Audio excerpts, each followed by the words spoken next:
Welcome, everyone, to the global consulting organization FutureCast. This is our multimedia platform for 2030 and beyond, reimagining the future of real estate, where we share the ideas, information, and ideals that will become the foundation for the future built environment. I'm Amit Egan Datwani, founder and chief consultant of Global Consulting Organization, and on behalf of my fellow members of the GCO Collective, welcome you to our latest episode of the FutureCast. This live FutureCast was recorded at our first ever 2030 and Beyond Symposium held on March 20th, 2025 at the Hyatt-centric Brickell, Miami. I co-hosted the event with 6 of our GCO Collective members, and we shared a variety of insights and information designed to help our audience to shift their mindsets about the future of our industry. The following recording features our co-host presentations about our movement to develop next-generation central living districts that integrate for-profit and non-profit interests to launch the cities of the future. This episode also features dynamic dialogue where I pose questions to our presenters about real estate and real-life experiences. I hope you enjoy.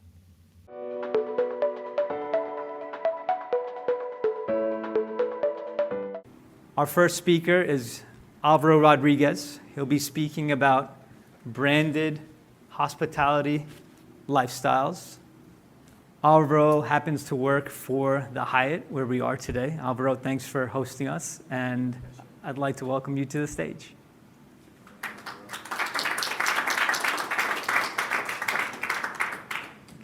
Thank you, Amit. A pleasure to be here. Thank you very much for the introduction, kind words. Thank you very much. And yes, I'm back home today. I feel so happy about being here. Because this used to be my home for about 5 years, and I really enjoy opening this hotel from scratch and also taking care of all the details and philosophy that the hotel wanted to include in their opening. So welcome to everybody. I'm so glad that you had the chance to come here. Thank you, Amit, for the opportunity to host your event. And listening to everything that, starting with Allison, etc., I had my presentation, but I think that as they spoke, I kept changing my presentation. So because it was touching a lot of important things, of course, related to the hotel business. In reviewing, so I took a couple of notes here. Meditation. Nowadays, Hyatt Hotels has such a special mission in creating a very well-being company that meditation has been number one to all the employees and to all the Hyatt teams. The fact is that they created a special website where you can go and meditate for a few minutes during your workload during the day. So you can stop, sign in, do a little meditation, and then recharge, close, and back to your business. So on all of that, something came to mind too, which I'm jumping totally all over my presentation, which is one of the hotels that Hyatt has now that acquire, that it's called Miraval. Miraval is one of the hotels that Hyatt has under their brand, and Miraval is completely dedicated, it's in Phoenix, completely dedicated to meditation, to the fact that when you check in at the hotel, your cellular is taken away and you will not see that cellular again until you check out. So you have to be committed when you are going to this hotel to really relax, enjoy, find life, and find yourself.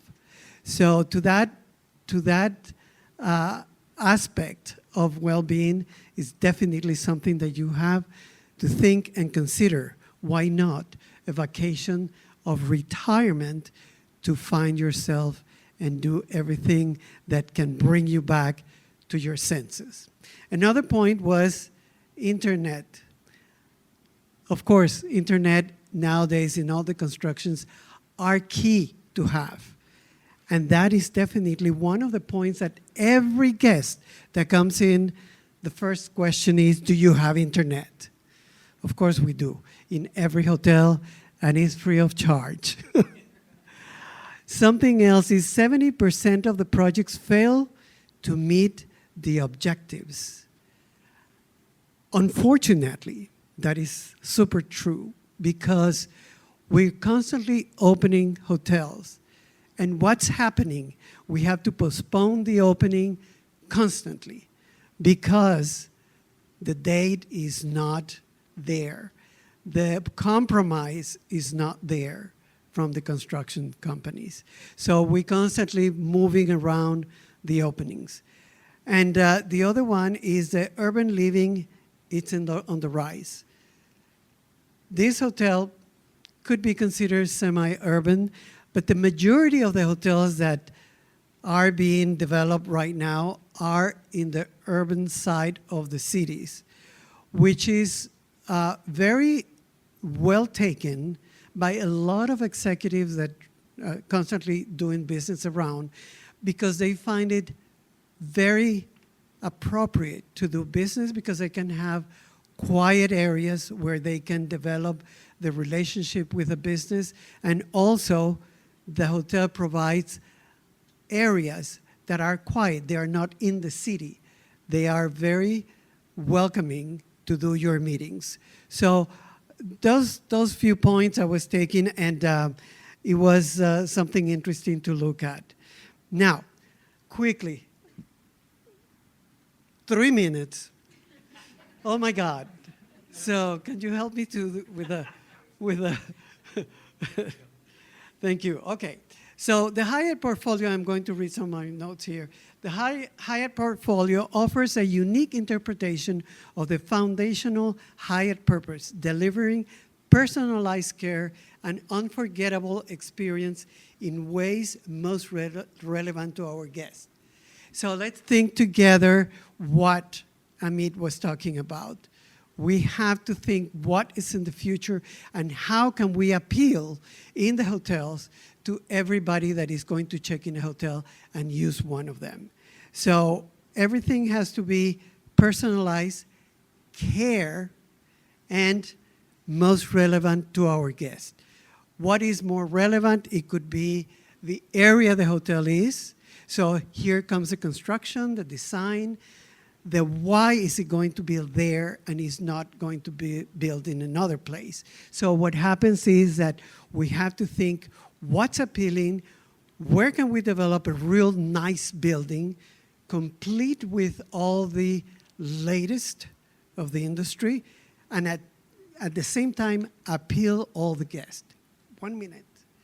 So we have time collections, and I invite you to check Hyatt.com, where we have all the collections. We have 5 collections of hotels, and each one has its own niche.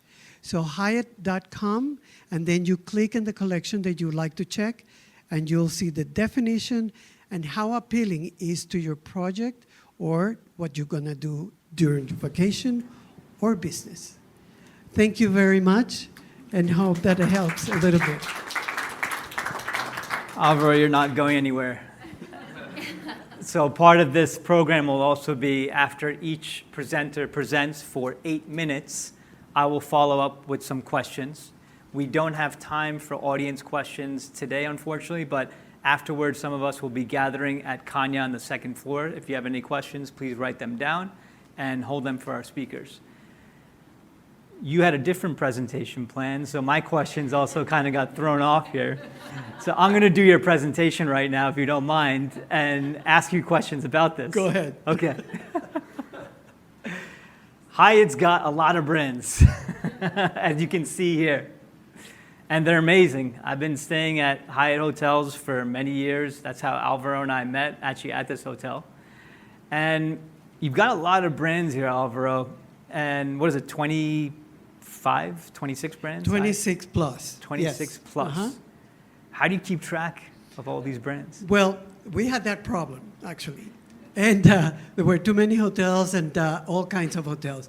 So what happened? People were very confused. What am I going to book if I go to the city or to the other? So what we did, we started putting them under collections. So you see here that you have the inclusive collection, you have the several collections, and we place the hotels under each collection to give them a definition. For example, if I go to the timeless collection, which is the first slide, then a hotel in timeless collection is rooted in traditions or impeccable service and thoughtful amenities. We deliver comforts of a home away from home and consistently elevate experience so our guests can accomplish whatever they are set to achieve in their travels. So as an example is the Park Hyatt. The Park Hyatt is the top brand that we have. So you want luxury, you want super hotel location, very deluxe, high-end, then you're going to find Park Hyatts. So, and that's the way we are locating each one of them. So trying to guide our future clients and guests on how to choose where they're going to, so they are not disappointed when they get to the hotel and say, this is not what I was looking for. So we're trying to do that guidance with as much information as possible in our website, so people can locate that and then get the hospitality they're looking for. Got it. Great. And one thing I've seen with a lot of our clients today is that word experience is so big. So I'm curious, when clients are coming to you and they're trying to figure out which hotel to go to, how important is that idea of an experience versus, let's say, a city or their budget? Where do you see the concept of experience playing in? That is key for us. So we need to know when the person is making a reservation, unless they are using a direct reservation, which they can still check in Hyatt.com, what is that hotel like and what type of collection is in it. So when they choose the hotel, they are going to know if it's appealing. Let's talk about all-inclusives. Those that have families and like to travel with the families around, all-inclusives are a perfect solution because it has everything within the resort that you can find and please, wives, children's, anyone that you're traveling with, friends together. And because it has, for example, all the restaurants are inside the resort. So that means that you can visit almost every day a different restaurant without leaving the resort really, and still getting the experience that you want. So that's the way we try to market each hotel and try to reach out to that level. So if we are doing advertising on a hotel, then we're going to consider whom is going to go to that hotel and how do we have to advertise. So not everybody likes all-inclusives, or not everybody likes park. So we design that reach out to the future clients or the clients where to go and give them a better idea so they feel more comfortable when they are making a reservation and going to the hotel and liking it. Great. And final question, please be very honest. We have so many brands today in the hospitality sector. It's like every week I read about a new brand. Do we have too many brands in hospitality today? Honestly. I hope Por favor. My boss is not here.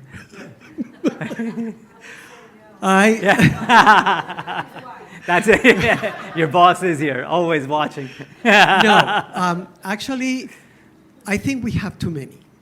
And it's very confusing. And that's why we had the problem.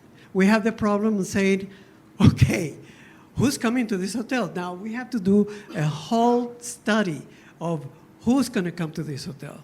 And that's why we decided to put it under collections, to try to define a little bit more of what the hotels are and how people can decide where to go.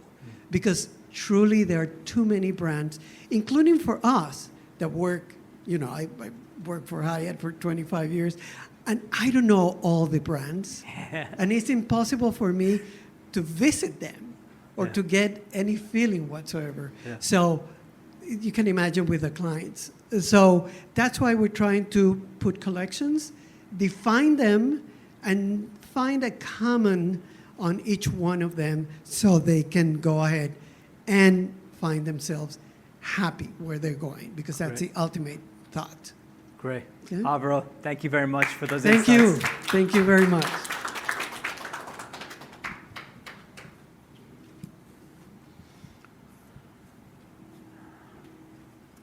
So how many of you would like to make more money?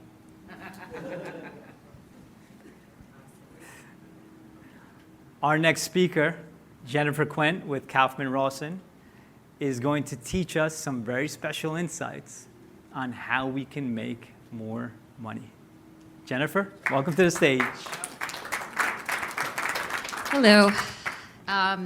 I think the common theme this evening is going to be all of us having thought we were going to present something and then it totally flew out the window, so just get prepared. I have to admit, when I first got invited to speak at this event, I was like, what am I going to really talk about? I'm not really in real estate per se. And I put together a bunch of stuff, and then I had a conversation with Amit last week before I went on vacation, and it totally went out the window. So I'm shaking it up. I still want to discuss what I do professionally and what my firm does, but I want to take a few steps back. And my life has changed the last year and a half, 2 years. I started studying the teachings of Louise Hay and Abraham Hicks, Esther Hicks, and the law of attraction. And it's very powerful. It's what guides everything in life. And I've seen a huge improvement in my life, in my business, in my personal life. And so, there's a quote that Louise Hay says, you don't attract what you want, you attract what you are. And I can't emphasize that enough. We get it backwards. We all think, if I get the girl, then I'll be happy. That's not how it works. You have to be happy, you have to be fulfilled, you have to embody that feeling before the girl comes, the guy comes, the job, the business success. And so, I've seen a huge improvement in my life, and I just want to share that with everybody. And so when Amit and I were talking, I said, you know what, I'm going to talk about that a little bit as well. I am so fortunate to work at a company called Kaufman Rossin. I started working there at the end of November. I work in the family office practice. We are a multifamily office that supports 60, 65 clients, from nonprofits to billionaires, and we become their single family office. We do everything under the sun for them except manage their investments. So you can imagine it gets a little crazy. But I really work for a firm that embodies a people-first culture, and I know that sounds cliche because everybody says that they do, but they really do. The tagline for our firm is "Joy is our bottom line." That's pretty impressive, and I really feel it because I just joined recently. So, coming from a culture that's 180 degrees different. It feels great to get up in the morning and service your clients and work with your colleagues when joy is really the bottom line.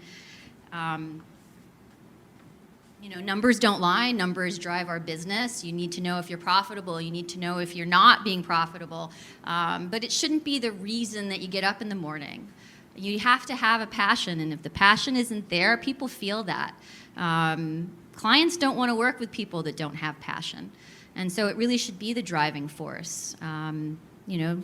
Numbers are great. They do rule our world, and but it really shouldn't be what rules your personal and your business life. So what's really truly driving your business, and what sets you apart from the row after row of cereal boxes in the supermarket? What makes you unique?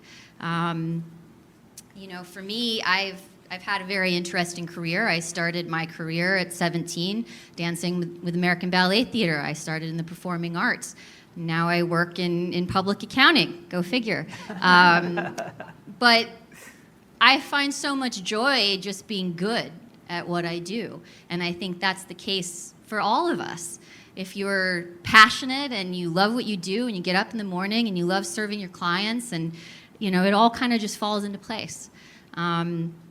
And I really do think that the people who have hired me see that, because you can't just have robots doing the same thing and expect a great outcome. You have to be able to service your client and offer them a unique service. So how do you think outside of the box? Family office means so many different things. You ask one person what family office is, they say something. You ask another person what a family office is, they'll say another.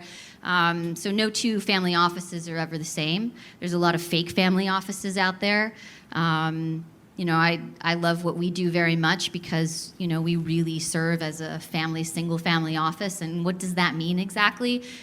You've got accounting, you've got bookkeeping, you've got paying the bills, you've got payroll, you've got all the lifestyle, booking super yachts and getting insurance for the super yacht and transporting weapons across state lines with local law enforcement and overseeing complicated real estate transactions and firing a chef and hiring a chef and buying a car for a kid and, just life, just on a much grander scale. And that's what's so fun about what I do every day. And I really see a trend in the family office space for services that we provide because we're very agile. I call it the plug-and-play option. It's not very easy setting up a single-family office. It's a lot of work. It's a pain in the butt. It's expensive. There's human capital involved. People come and go, and then you got to start all over again. So I love what we do because we are that plug-and-play option. We offer the startup single-family office. You're up and running. We do this day in, day out. And it just makes sense to me. I think there's around 3,000 billionaires now, and that number keeps growing rapidly every year. And so I think that there's going to be a bigger and bigger need for services like ours that can just be up and running quickly. People want that agile solution. I'd love to give a shout out just because we are real estate focused. We have a wonderful real estate practice at Kaufman Rossin. We're the largest independently owned CPA firm in Florida, one of the top 50. It's a pleasure working with us as I started off my presentation. So we have some really wonderful credit and incentives people that work within the real estate practice at KR. I'm happy to speak to any of you if they really specialize in the smaller cost segregation studies. So if any of your clients are interested in those services, happy to speak to you after the presentation's over.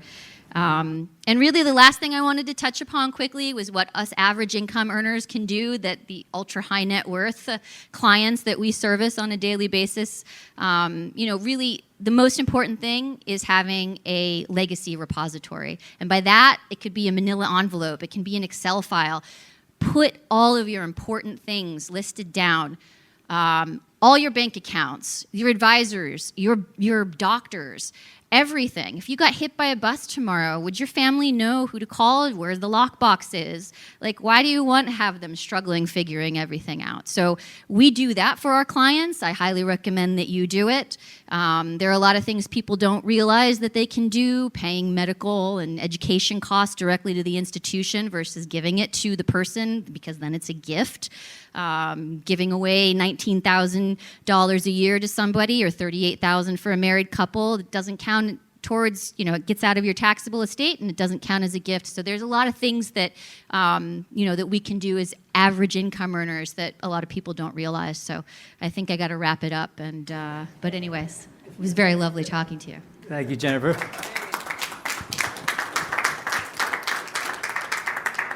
So it's interesting that your tagline is joy is the bottom line.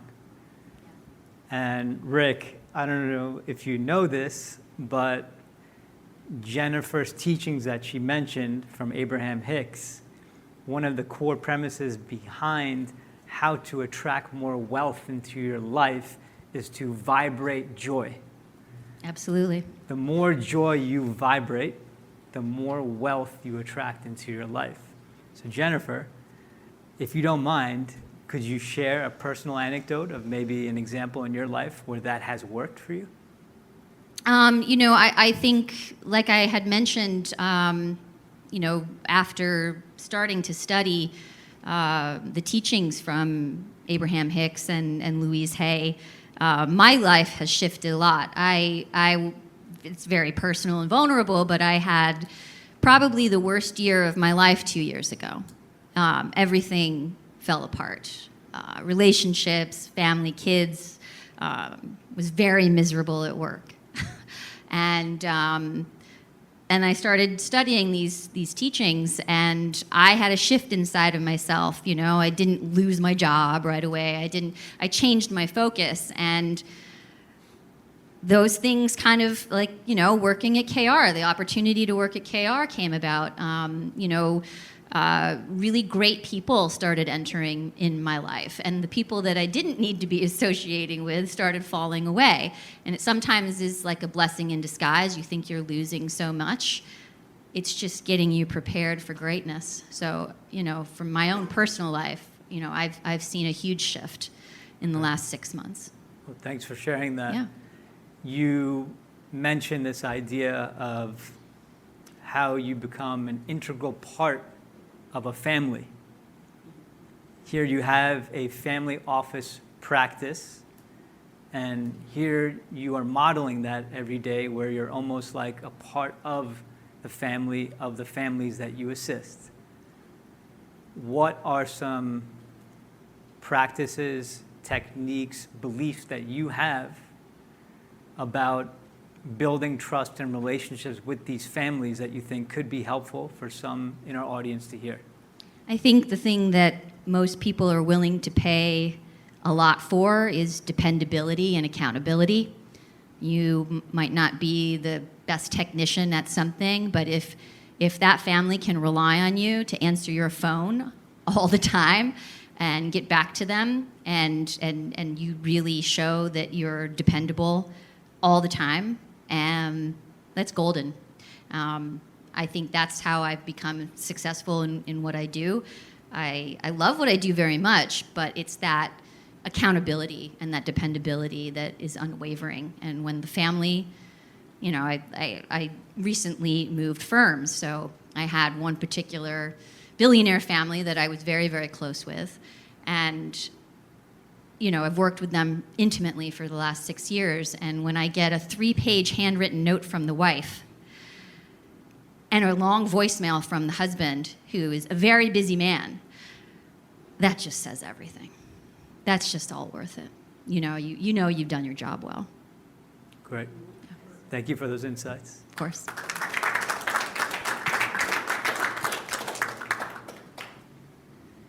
Quick question here. How many of you would be interested in decreasing the amount that you have to spend on legal costs? How many of you wished that the process of reviewing legal documents was much easier? Well, we potentially have a solution for you, and I'd like to welcome Tony Alfonso to the stage.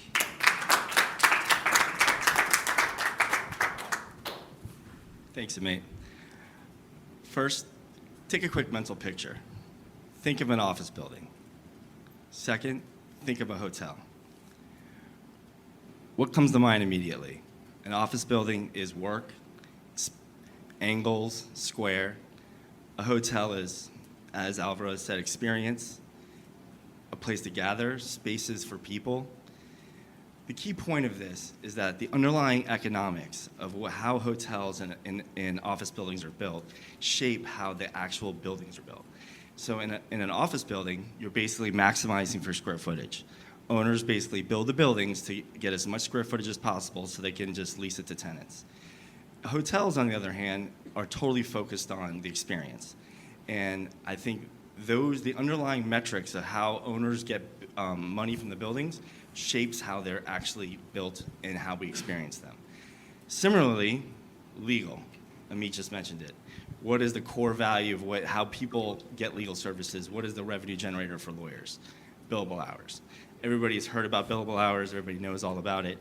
And the reason why legal services are where they are is because lawyers have to bill hours and charge clients for the hour, and that's the services you get. So I would propose that we take a different look at how we actually give legal services and how we build our spaces and try to put people first instead of actually looking at the metrics of revenue of what we do. I've been a lawyer for decades. I worked at big law firms. And throughout that time, I saw the frustration that our clients had, and I had along with them, of the difficulties of representing clients in that context because they just couldn't afford the rates. More and more, we were writing off more time, and it was just very difficult to actually service real estate clients in big law. So we determined that I wanted to leave. I wanted to provide access to legal services for our clients that would be a lot tailored to their needs. The second point is technology. How does everybody get technology today? What do you do in your business life? You have email, you have Word documents, and you have PDFs. Email, we just have a flurry of emails every day. Everybody does, from lawyers, disorganized information everywhere. Email has now become a thing of that's an actual task. Like, you just send an email to somebody. We all feel it. It's not actually with any kind of purpose sometimes. You just get, and now we have AI on top of it, and AI is now actually writing emails for us without purpose of actually solving problems. Billable hours, that just feeds into it. So there's no incentive to actually change the way people do business. PDFs and Word documents, that is where valuable legal data for companies go into those systems, and they're locked. We are building technology just to get the information out of PDFs and Word documents. That has to stop. Everybody's frustrated with the system. Lawyers are frustrated, clients are frustrated, and it just needs to change. So we took a step back and said, what can we do to change the billable hour metric? Well, let's just do fixed pricing for real estate companies because we know what they need. It's not every transaction shouldn't be starting from scratch. We know what the process is, and we need to help them through it. So that's the first step. The second step, we need to build our own technology. Me and my partner, Genevieve, she's actually here tonight. We realized we looked all across the market to try to find technology to try to figure out how to do things better for our clients. There was nothing. Luckily, her husband is a computer programmer. She twisted his arm, and we started building our own technology to really solve problems for real estate companies and do things in a different way. It's not, and then I'll tell you the most surprising thing about being a technology company founder is technology is not about technology. We're bombarded in the media all the time with saying how technology is going to be an easy button. We'll just push the button and we don't have to do any work and we just go hang out in the Hyatt's beautiful pool. But that's not realistic, and it's especially not realistic in real estate because real estate needs lawyers. There's a lot of requirements in real estate transactions. You need to get a loan, you need to get joint venture financing, and you have to satisfy these things in order to accomplish your goals. So the idea is technology has to become closer and focused on people. It's how people use the technology that matters. And that has been the biggest shock of anything because I think that once you start trying to break down what your processes are, don't just streamline for current inefficient processes, but question what you're trying to do and what goals you're trying to have, I think changes the way you actually build the technology and help the client have a totally different experience. It's not satisfactory for clients, from lawyers, to have their actual only legal experience is to get technology that was built in an era for digital paper, and then have to pay a lot of money for it. That's totally indiscriminate pricing. So that is something we're definitely trying to solve for. I think in the end of the day, we have to transform our systems so that we look at how we help people. That's what we're trying to do. Legal affects businesses because it's the parameters how people interact with each other. Spaces are where people go. They're not just for money. And I think the common theme we have tonight is like, we all are here because we want to do something a little different. We want to question our assumptions. We want to look beyond just the metrics and the revenue. And I think with a little bit of, if there's anything you take away from my few minutes I'm up here, is that to walk away and try to really think about how you can put people at the center of your business and do a little bit better for them. Because I think all of us together, we can definitely change little by little and weave a different story for our clients. Thank you. Thank you, Tony. I'm curious, you worked for large law firms for quite some time, right? What were the firms that you worked for? I started with Holland and Knight. I worked 18 years, and then DLA Piper for like about 7 years. 7 years. Mm-hmm. And at least from the moment I met you, you seem to exude this people first motto. Is that something that you felt strongly about when you were working for these larger law firms? Yeah, absolutely. I was frustrated just along with the clients. It just never, I call it Billapalooza. Like we were like managing lawyers all over. Genevieve and I were managing lawyers all over the firm at DLA Piper. If anybody's at DLA, it's no offense. It's not really them. It's the system, and it's not. Everybody loves their lawyer, right? Your lawyer is your confidant. You trust your lawyer. The problem is your lawyer has pressures in their economic model of the firms they work with to produce certain outcomes, which is why you get what you get. So I was constantly frustrated because they were frustrated. And my clients are my friends. You do deals, you go in the trenches with your clients, you get things done, and you build relationships over years. I have clients that I've had since I was a Holland and Knight, basically, for like 20 years. And I've seen them go from low people in their companies to bosses. And we've shared the frustration, so I think there was a point it was like enough is enough. And when technology got to a point where we were able to really, COVID really kind of changed things a little bit in the sense of it definitely moved everybody more to a virtual world and people became a lot more accepting of technology. Now, we're at the intersection of two of the most backwards industries, period, real estate and legal. That's like if you talk about the technology advancements, it's pretty sad. But you have to bring people kicking and screaming and showing them a little bit at a time what's possible. With technology doing things fast in the background, and they're like, well, how'd you get it done so fast? Well, we use technology, right? You don't see it necessarily in your face, but we're using it all the time. So when I left Big Law, like a big weight was lifted off your shoulders. It just wasn't for me. And there's things that, and I don't want to make this there's things that Big Law needs to do. There's lawyers that do bet the farm, litigation. We work with plenty of big firms. We still work with our colleagues at DLA Piper and Holland Knight. In fact, we just worked with Holland Knight and DLA Piper. I'm working on a deal right now with them.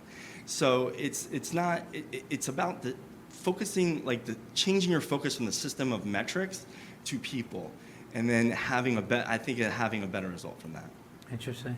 There's an interesting fact that Tony gave me about the percentage of small businesses that make up the business world that I'd like to ask him to share with the audience, which is a pretty mind-boggling number.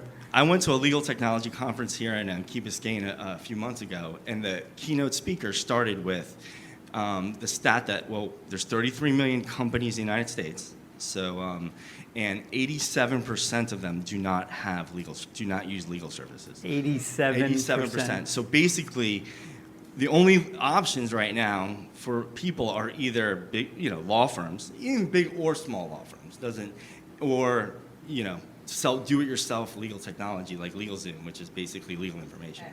Yeah. And you're attempting with SeedJura to help small we want to and provide medium-sized access businesses. to legal services. That's what we want to do. And we know where lawyers fit in the process.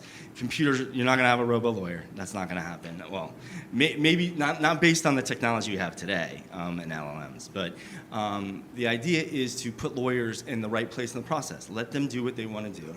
They can charge $1,500 an hour by giving their legal expertise, which that is worth it. But the legal management that goes around it and the actual technology part of it can be done by other people, but it takes lawyers to understand what pieces fit where. And real estate is what I've done my whole life, and that's what we're focused on now because it lends itself to the actual standardization and doing different things so that you can make the process simpler, so you're not starting from scratch every time to bring down the cost of it. And once you bring down the cost and set a different trend in the market, hopefully it'll give developers a little more space to do different things with their buildings too, and they can start thinking a little bit differently. So, Great. And final question is, as you may be able to tell, it's a tremendous market opportunity that SeedJura is working on. And automatically, where does the mind go for many of us is, oh my God, this is $1 billion company. Oh my God, it's gonna be so big. Oh my God, gotta go.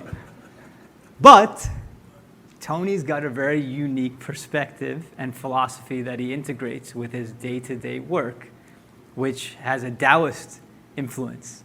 So Tony, if you don't mind, if you could share with the audience a little bit about Wu Wei and being a type A attorney, how that process evolved.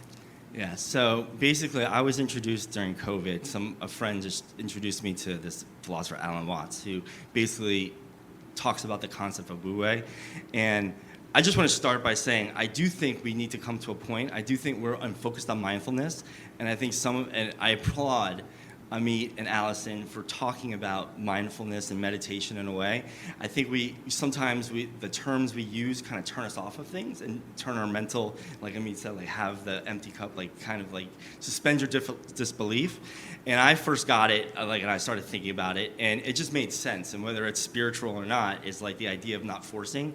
As a type A person, I've always been through my whole life forcing things and trying to make things happen. As a lawyer, that's what I do all the time. And I find that a lot of times, like things, if we just let them kind of go the way they want to go, they will work out. It may not work out exactly the way you thought it was going to work out, but if you don't force it, it will work out the way that it's supposed to work out, which may not be exactly the same way you want it to be, but it ends up being better in the end for everybody. So it's not just about us. It's like taking a more expansive view of interactions we have with people and being able to actually just kind of flow through the universe in a little bit smoother way. I felt like I was fighting all the time. So awesome. It's helpful. Thank you, Tony.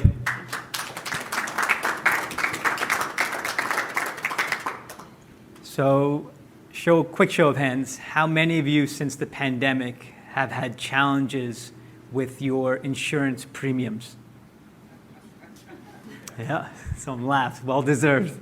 It's a very, very chaotic market for those of you that may not be familiar with it. A lot of challenges, and we are very lucky to have an expert here today that's going to help us to navigate and provide us with some insight as to how we can potentially navigate it in the years to come. Heather, welcome to the stage. Thank you, Amit. Everyone, good to see you. Okay, I'm going to be a little more technical. I realize that this speech is going to be technical, but I think hopefully you'll get something from it. So I'm going to be talking about residential commercial real estate and construction projects and what's going on in the state of Florida in that space. I'm going to talk a little bit about where we come from COVID, what the current market conditions are, and then what the future sort of brings. So just to set COVID, we all know what happened with that. We had a lot of businesses go out of business. We had a lot of employees go home. We had industries really devastated. But for us in the construction world and developers, it wasn't the case. It was essential businesses, and things kept going. Once we got around with like how to deal with protocol and safety, construction projects continued. Things were going very well. And there was a 1% or less interest rates, which made projects still very competitive for developers to pursue. And we had a very strong flow of business, of submissions in the marketplace. And we saw, just a good flow until about 2022. And then interest rates changed. And developers went on the sideline. And they decided to step back and not do so much in the state of Florida. And interest rates by 2023 got to 4%. So we had, within such a quick amount of time, 4% interest rates and a lot of challenges. And then on top of that, we had hurricanes Helene and Milton come our way, and that also made a lot of market uncertainty. So we had just a lot of things happening with COVID and then into the current conditions. So what happened now is that we have sort of two states of situations. We have non-habitational risk, commercial real estate, which that is actually become more competitive. So that's like your warehouses or your strip malls. That's, it's still expensive, but it's coming down. We have more entrants in the marketplace, more carriers, more markets, more capacity. It's competitive. Single to double digit decreases. It's looking pretty good. It's a good situation. But for the residential markets, it's going up. It continues to go up. It's not going down. And it hasn't gone down in like 5 years. So what we have is a big differentiator between apartments and condos. So we still have very expensive rates, but if you have, to give you an idea of how those compare, if you have a 20-story high-rise, concrete steel right here, 20-story high-rise, concrete steel right here. This is an apartment with one owner. This is a condo with multiple owners. This costs 4 times more than this, and they're right next to each other. So we have a very challenging market in the condo world because the insurance is so expensive. And then, on top of that, we have 3 carriers. The markets that write this, it's down to 2 to 3 carriers that write condo insurance in the state of Florida as on a primary basis. That's all we have. It doesn't matter what type of condo. It doesn't matter how large. It's all you got. And so what was a $100 million general liability tower for this project, before I would have 4 carriers on that at $25 million a pop. 4 carriers, $100 million, very easy. Now, those carriers want to write it like they do a third to a half of that limit. So for an apartment, you're dealing with 8 carriers, and for a condo, you're dealing with 20 carriers. So you just have a lot of frictional cost, and it's sort of just a hemorrhaging, continues to hemorrhage. And then why? Why are the underwriters charging so much for condo? Why? Well, because we have this Chapter 558 construction defect claims that the state law in the state of Florida, until recently, had a statute of repose. And so the statute of repose, it kicks in at the substantial completion of the project. And that's 10 years. It's historically been 10 years for that statute of repose. So we finish the condo, it's substantially completed. 10 years later, the condo board or the condo owner can sue up to 10 years later for construction defects. That caused great amounts of litigation, and it still does. I mean, so that's why. Why is condo so expensive? Is all these unit owners can come in, and it's just very litigious. So the state of Florida did some good things back in 2023. They changed the law in 2023, they changed it to, and it was good, they went from 10 to 7 years. So it was like, okay, good news. We have like a little reprieve. Maybe we can stabilize this market because there's only been 2 or 3 players that will write primary. Unfortunately, in July of this past year, they passed another law to amend the statute of repose for condominiums in the state of Florida. And now the new law changes it to be that when the election of the condo board happens, after the completion of you built your condo, the condo board has to be elected, then the statute of repose is 7 years from that date. And the unfortunate thing with that is now it's not a fixed date. The carriers are like, well, it could take 2 or 3 years to get the condo board elected, so it's maybe 7 or 10 or 12 years. And so it's now more uncertainty into the market. So just sort of giving you the dynamics that we're dealing with right now. And then the concern we have is that if one market exits, then we will probably not be able to meet the demand or even cover most of the condo that want to go up in the state of Florida. So that's like a very scary, we're in this sort of precarious time right now. We hope that they stay in the market because we can put the programs together for clients. So the key now for the future, what I look at things, is a risk management strategy. So like that is always front and center in our dialogue when talking to the carriers and with clients and developers. So what we have now is the underwriters, these 3 underwriters control it. And what they want to see is a commitment to quality assurance, quality control after the project is completed. They want to see that, and it's something the developers have said, oh yeah, GC, you're gonna do that. That's your thing. You built it, and you'll deal with maintenance, and you'll deal with the warranty, and I'm good, I'm over here. Well, I'm telling this right now, and it's whether they want it or not, developers are gonna have to take a different approach to this. And that's sort of my future, is that the quality control process and being on top of what you fixed, talking to the condo board, coordinating with the general contractor. Developers need their own employees, and they're going to be forced to get their own employees in the future, and it's coming. Like a year or two or less, it's going to happen. So that's sort of my thoughts of like what's happening. Like there needs to be definitely a pivot to taking more responsibility on the developer side, and embracing a very strong risk management control process for that statute repose period. So that's my technical speech. Thank you, Heather. So let's pick up where you were just talking about this idea of teamwork. Yes, yes. It's interesting that not all developers, but many developers put together teams. Yes, a lot, yeah. But many times, would you say, and you don't need to name anyone, but would you say that they don't necessarily exude the idea of teamwork as being an integral part of a project? I can just say some of the developers have a very strong relationship with general contractors, and that they're out there. There's some partnerships that are strong, but most don't.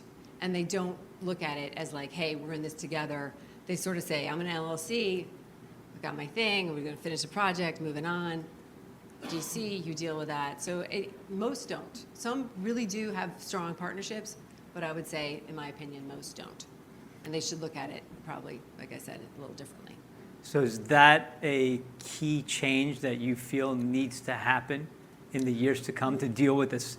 It is a crisis in the condo market. So for condo builders, 2 to 3 providers. For condo developers and builders in that space, it's gonna be forced on them. It's my opinion. Like it's coming. So like they really do need to embrace it. So when I talk to our developers that are like, and there many condo projects are on the side right now. They're waiting. There's some large ones going on, but a lot of are waiting. So I think as the interest rates have a factor in that big time. Land value, acquisition cost, that drives it. If the acquisition cost of the land is super low, then the developer will continue, even with the higher interest rates. But, that's gotten more expensive in the Florida. So, again, I think it's going to be forced in the condo space. It'll be forced on them. In other areas, no. I think it would be good and smart to embrace that and really think about the quality control process for even apartments. But for condos, it's not happening yet, but it was going to happen. Sounds like similar to what's gone on in the office world. Yeah. Many office developers have changed in the past 5 years, but only because they were forced to. They were sitting with vacancies in their office buildings. Yeah, and true. We could have a similar situation here. We also talked about, prior to today, this idea of a little bit of an approach that's out of left field with regards to how to protect or treat your employees in a different way. You can protect your project, you can manage your risk, you can do everything under the sun, but you can have an employee that just doesn't show up to work one day or is not 100% and something goes wrong. Yes. Can you share with the audience your thoughts about the overall well-being of employees and maybe putting a greater focus on that versus ensuring everything under the sun? Yeah, now it came to light with me one time. So I have general contractors that are clients too, and I have developers. So I have a general contractor that I was talking with, a new risk manager they brought in, and he was really, really focused from personal experience on, suicide and prevention, et cetera. And when you learn about the levels of suicide that happen in the construction industry, it's a lot higher than you expect. And so he was talking to me about losses that they just, they've had losses, and this guy was like the best person. He knows what he's doing. He's been trained, but like he made this big mistake. And so it's actually what they're trying to evaluate is like, how is he feeling? How is he doing? And so I think that industry is looking at managing losses and also working on the human capital, analyzing human capital and how they're feeling. So I think there's definitely some changes there that I think would be very good and that they're looking at. I think the construction industry really is looking at that as an area to make sure they focus on. Yeah. Imagine if at the beginning at the project site in the morning, right, there was a 5-minute check-in mindfulness practice that construction workers did every day. Imagine.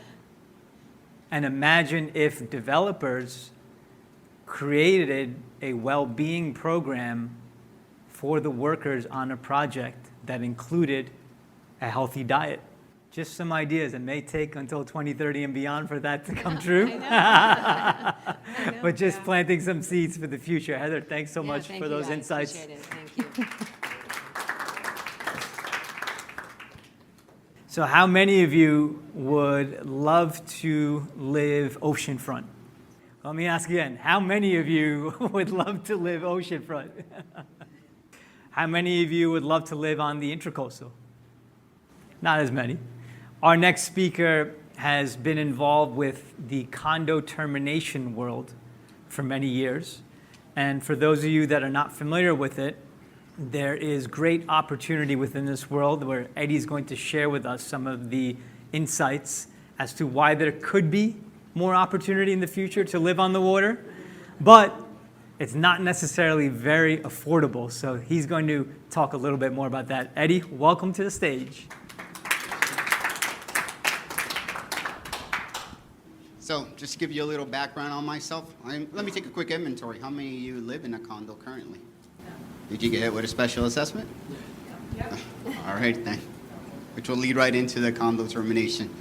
To give you a little background on myself, I've been in the industry. I started the first 14 years doing transaction closing for 2 large firms in Miami. After that, I worked for 2 underwriters for the next 10 years. I'm still affiliated to one, First American Title Insurance out of Coral Springs. During this time in the industry, I started working a little more into the luxury condos, condo termination. It became sort of my niche. I'm pretty good with numbers and spreadsheets. A lot of that takes place in this area. But one thing I did gain from all this experience in working with the law firms and the underwriters is that any transaction does take a team. No matter how much you influence it, you need a good team to get this across the finish line. And a lot of people say, well, I network a lot, so I know a lot of you from networking. If I don't, I look forward to meeting you guys when we empty our cup at happy hour. So during this time, what I started to learn is a team, right? So you say, well, I work for a great team. And for me personally, it's not just the team that I'm working with, but it's the team on the other side. Who's on the other side of this transaction? This is what really is going to help us get this accomplished. So with Symbiotic Commerce, what I do is I leverage all these relationships almost over 25 years to make sure these transactions do work. It's a lot of moving parts on a condo termination, on our luxury condos. Most people see a crane and they think, oh, you know what? They bought that land on Monday, got the permit on Tuesday, now they're building on Wednesday. Doesn't work that way. There's a lot of work involved over the course of the time to get to that point to actually build. So I always say to be part of a team, it's almost like if you have a fire. That's really an indication to see how good your team is. And I tell people, if there's fire, we all have that one file in every office that we say was a nightmare, and it always comes up when you try to use it. It becomes a verb, really. And we start to say, when there was that fire, if you're the fireman, and usually I've been the fireman in most of the companies I've worked for, when you grab the hose, if you want to know if you're part of the team, see how many people grab the hose as well. And that's how you know if you're really part of a team. So I bring that team effort, that team concept into working on transaction. To this day, I still work on a lot of transactions. I try to put together teams. I'm part of the collective, which is part of the reason why I'm speaking today, to have that first in class and every discipline that it takes to make the transaction go through.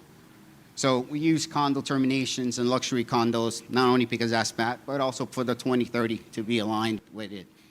What's coming to South Florida? You guys read about it all the time. Condo terminations are coming. There's a lot of assessments. There's the surge. People didn't meet their reserves. The building can be subject to terminate it. I would say in my career, I've done maybe about 100 of the buildings you see between Palm Beach, south of here. Either I did the escrows, I've done condo terminations on them, so I have a good amount of experience also building those relationships on other sides to know when there's a particular need or expectation, who to reach out to. A lot of the clients do come to me and say, hey, can you give me some feedback? Who would you recommend in these situations? A referral is huge to us. You want to know they're going to deliver, that the quality is there, that the hard conversations can be had, not just a handshake says everything went great, let's have a drink. No. So I try to bring that concept to it. And I explain to people, it's not as easy as just coming in saying, hey, I have a lot of money, I'm going to buy this condo building. No, every building that you're trying to terminate, there's a whole process behind it. You got to file a petition. You need to have at least 80% of all the sellers, which are the members of the board, agree to it. Sometimes those numbers can differ. 5% hold back, and they say, no, we're going to petition this. This can delay it up to 2 years. Then you have the county saying, hey, according to the inspections reports, this building's not in good shape. You know, you can get a notice. Now you have to leave. Now where's your money to go to relocate where you're going? Are you getting fair market value? What teams are you working with to make all this come together? That's usually what I've done with the companies I work for, with my own company, and also with the relationships I built to put the right team in place. So you have people working also with the association for the best interest of the sellers. You have people, great law firms. It's very important. You need title insurance. You need law firms. You're talking about several hundred closings happening in a very short period of time. So many things can go wrong, so you have to do all the work in the beginning to make it go right. And it's something that's coming. I remember last year I read there was 400 petition of terminations in the court systems through April of last year. From what I've read recently, that's over 1,200 right now. So it's only going up, and as people don't meet their reserves and the buildings need the repairs, it's going to continue to go up. I have a lot of calls and conversations with associations that are represented by law firms. So I go to the association meetings as an invite to talk and get an understanding of what the expectation is. And, you know, some of the sellers are not realistic. You know, they say, well, I bought it for 100, I want $1 million for it. I'm 3 miles from the ocean. I'm like, probably not going to happen. But this is still what they're doing, and you have to deal with it. You got to manage expectations. And then there's others that say, hey, I'm on the beach, it's unobstructed, this is what I want, but they don't have the money for reserves to make the repairs. So I'm saying, well, do you have the money to make no, but I still know what I want. I heard that builder builds for $3 million and up, so I want that same amount, dollar for dollar. That doesn't work. But it's all the conversations, all the work you do preemptively that gets you to that point to make it happen. And that's basically what I've done in my career in that niche. I mean, I've worked on a lot of complex deals, but like I said, to be aligned with what we're doing today and talking about the future, because it is coming. You know, right now, any space you see might not be the same. I mean, I've been in Florida since I was a kid. From Brooklyn, came down here young, seen the skyline change many times over. And I think there's 400 pending projects right now in the Tri-County. So if you think it doesn't look different now, it's going to look much different just months from now. So it's going to continue to grow and continue to evolve. And it's good to have people, you know, experts, and align yourself with good groups of people that do that. Everybody on this panel is aligned with that as well.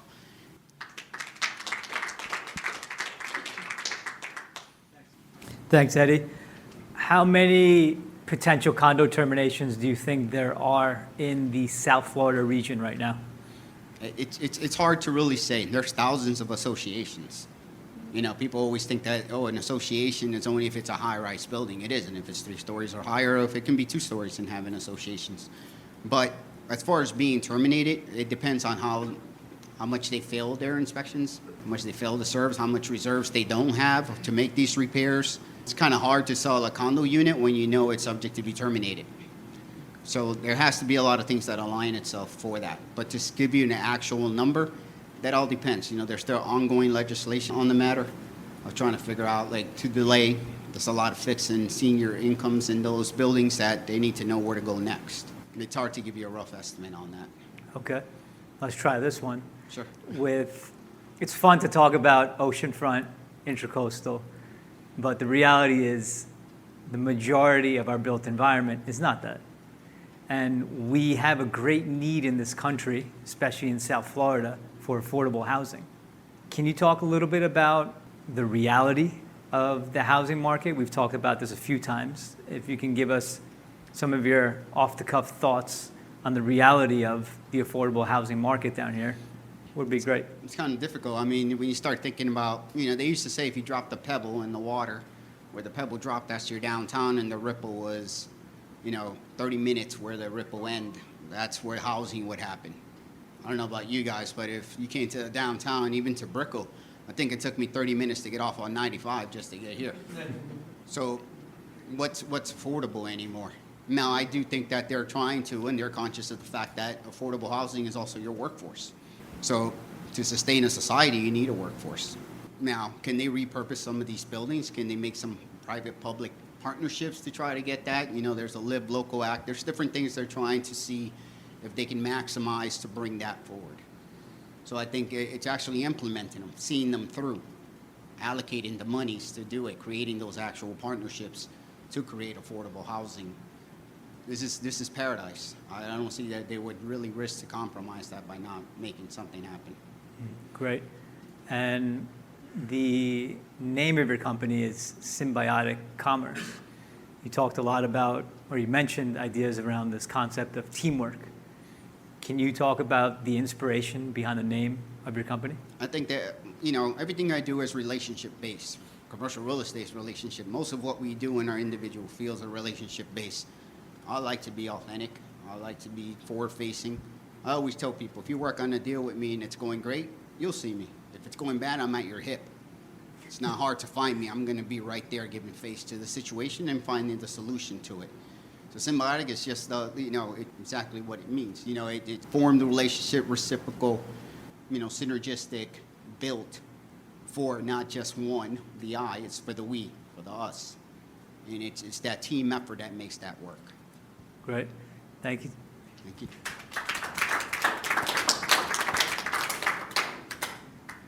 How many of you have worked on a project before that has involved multiple stakeholders and you noticed that communication was not very efficient?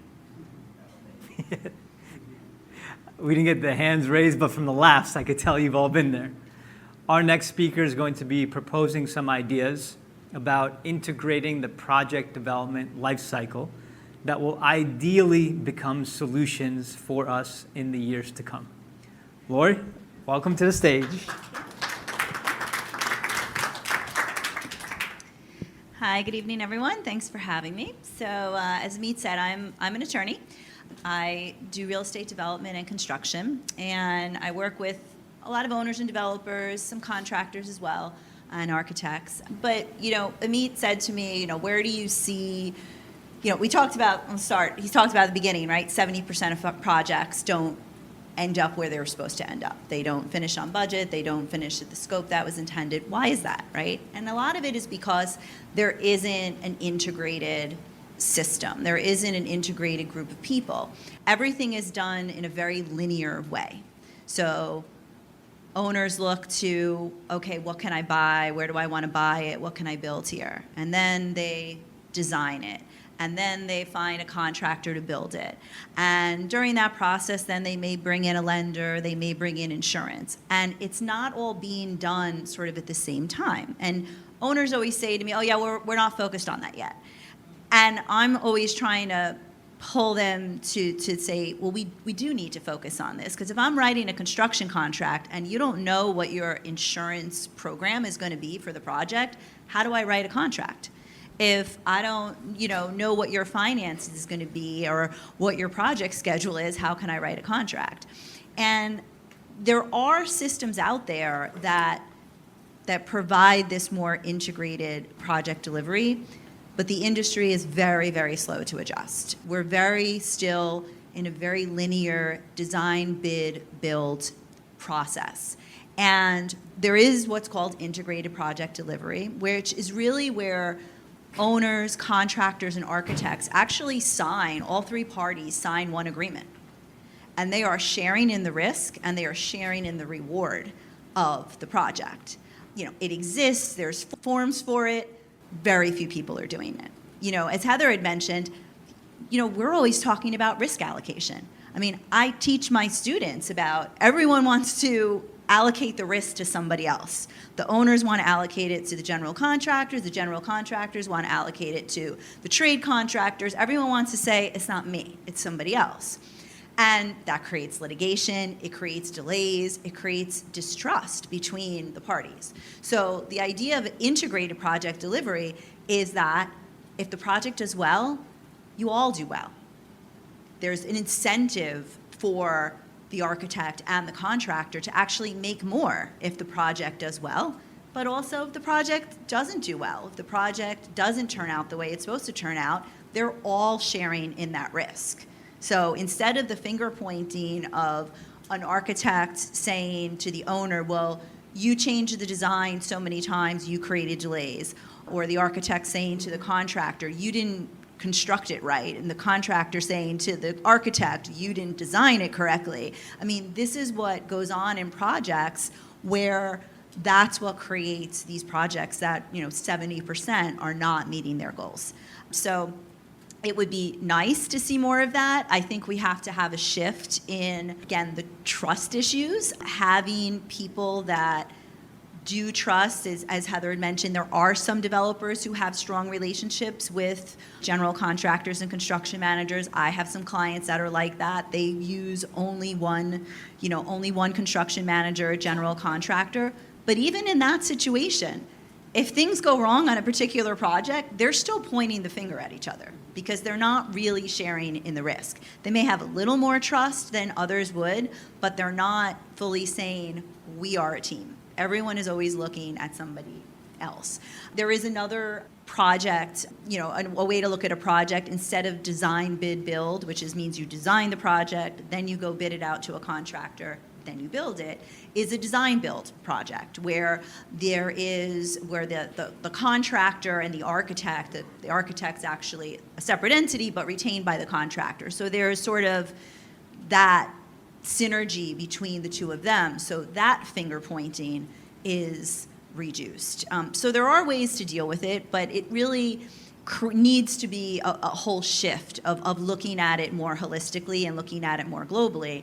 I'm always trying to pull information from my clients to say, well, do you have this person on board yet?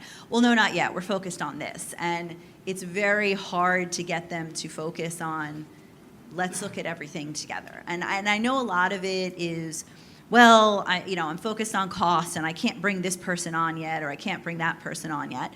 But if they saw the value in bringing the people on earlier, it would actually solve so many problems. It would reduce cost and it would reduce delays. I mean, cost and delays are the biggest problems on construction projects, right? And so much of it could be resolved if we brought on the contractor during the design process. And developers are doing that more.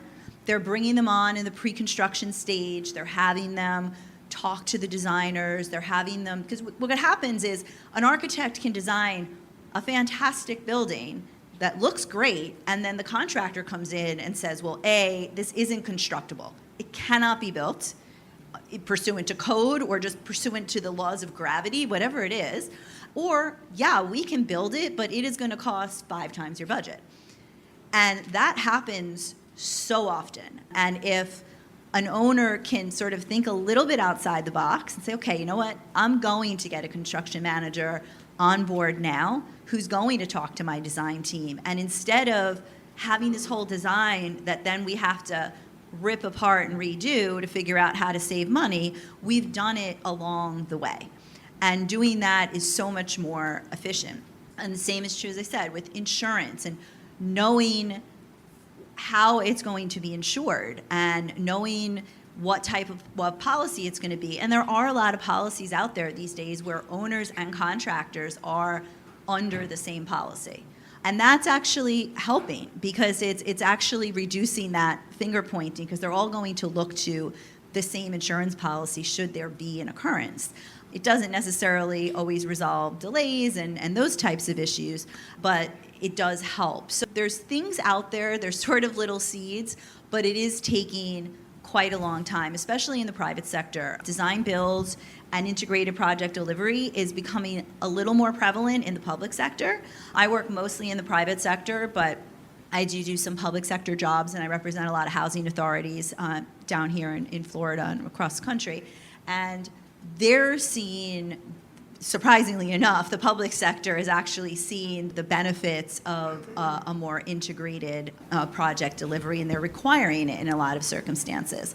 So that's really helping. So I mean, I think in the general idea of this symposium, I think the change of thinking of not having the finger pointing and having a team it's there. I mean, it's been created. We just have to get people to shift their mindset to actually get away from the litigious and it can't be my fault, it has to be somebody else's, and work together. And if they have a team that they're comfortable with, that they work with repeatedly, that may help. And it may not always be the same team, because an owner may have different investment partners who they may have their own team. So it may not always be this set team, but having at least a core group of people that you trust and that you can work with together definitely helps. Great. Thank you, Laurie. You're welcome. Everyone usually wants to know what's in it for me.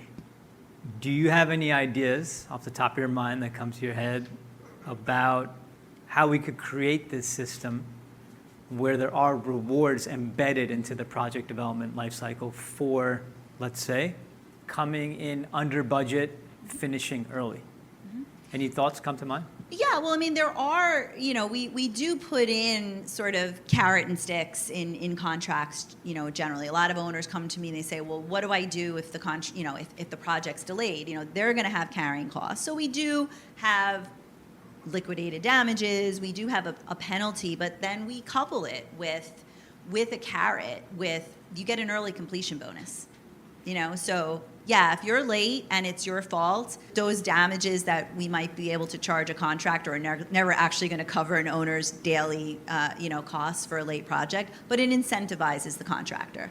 So we incentivize them by keeping the project on time, so that they're gonna make less, right? It's gonna come out of their fee ultimately, these damages. And if you finish early, and of course in accordance with the contract documents, you're gonna make more.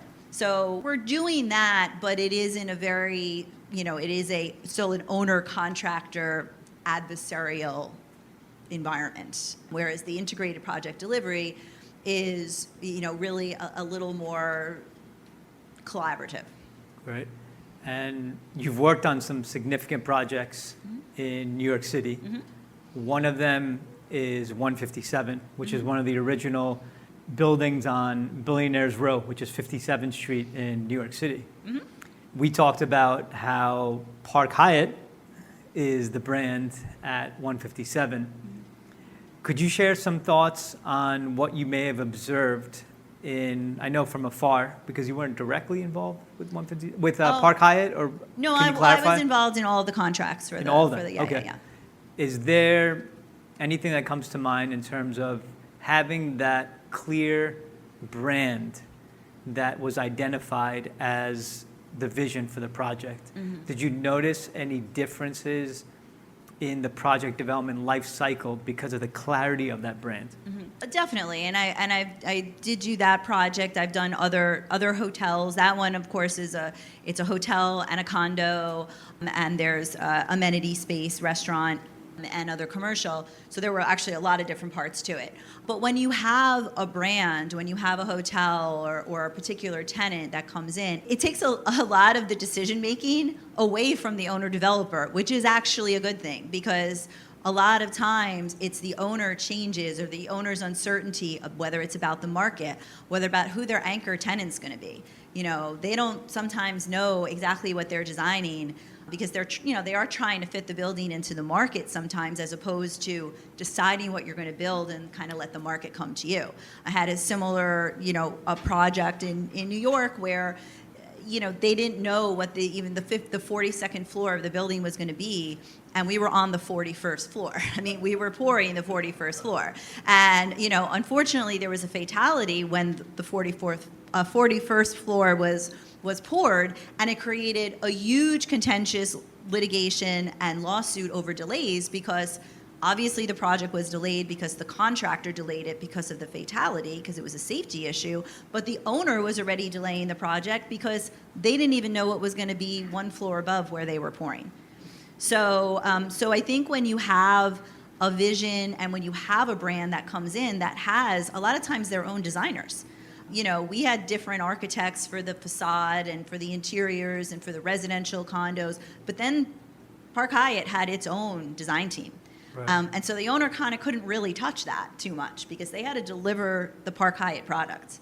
So it actually does, take a little bit of the guesswork and a little bit of the discretion away from the owner, which probably could save a lot of time and money, because owner changes are, big issues that cause a lot of delays. And that issue that you mentioned on the 41st floor, it's a pretty well-known developer where it happened. Yes, it is a well-known developer. You would definitely know the name. We can't talk about the name, but unless, or maybe you Yeah, can? no, I mean, all well, right. it was at the time, it was Trump Soho. It's no longer Some of you may know the Trump name. Soho. But it was, it was the then tallest building, maybe still in Soho, because Soho's not is a very artistic area and not known for very tall, glassy high rises. So yeah, so it was that building, and they were trying to decide what the 42nd floor was going to be. And this happened, and it was a big contractor. It was then Bovis, now Lend-Lease, or whatever Lend-Lease is now. But yeah, so it was big names, it was big people. But again, it was that owner trying to figure out, what do we build here? Because they were trying to figure out, they were considering an NBA suite, like they were all different things, and they didn't have the design set, and it really created a huge problem. Great. And final question. Yeah. Why did you become an attorney? Well, real answer is that I thought I was going to be a doctor, and I realized that I couldn't stand the sight of my own blood, let alone anybody else's, so I had to scrap that idea. So I decided to become an attorney. I originally was not doing real estate. I sort of morphed into that and just fell in love with the tangibility of doing construction and real estate development, seeing buildings that I had some part of creating, knowing some of the stories, good and bad, about some buildings. I can tell you some not to go into. And I like being part of the built environment. I also do a lot of work. It's not just condos and all of this. I do a lot of affordable housing. I represent housing authorities. I represent developers who build women's shelters and supportive housing for people. So, there is a real, as you mentioned, affordable housing problem. And so I like to be part of those projects as well. And I'll actually be up in New York with one of those clients in a couple weeks. So. Great. And that desire to be a doctor was, I'm just curious, was it to help people? Was that thought It was, process? to be honest, it was more that like one of my best friends wanted to be a doctor Okay. too, and we were Got it. kind of like, let's do it together. And, Okay. she went on to become a doctor, and she's on Sirius XM radio. So, Awesome. Laurie, thank you so All much. right, you're welcome. Thank you.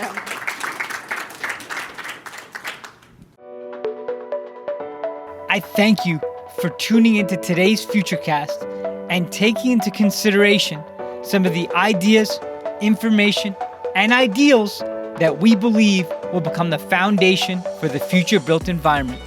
Let's take this once-in-a-generation opportunity and use it to create best-in-class teams for the large-scale real estate development projects of the future.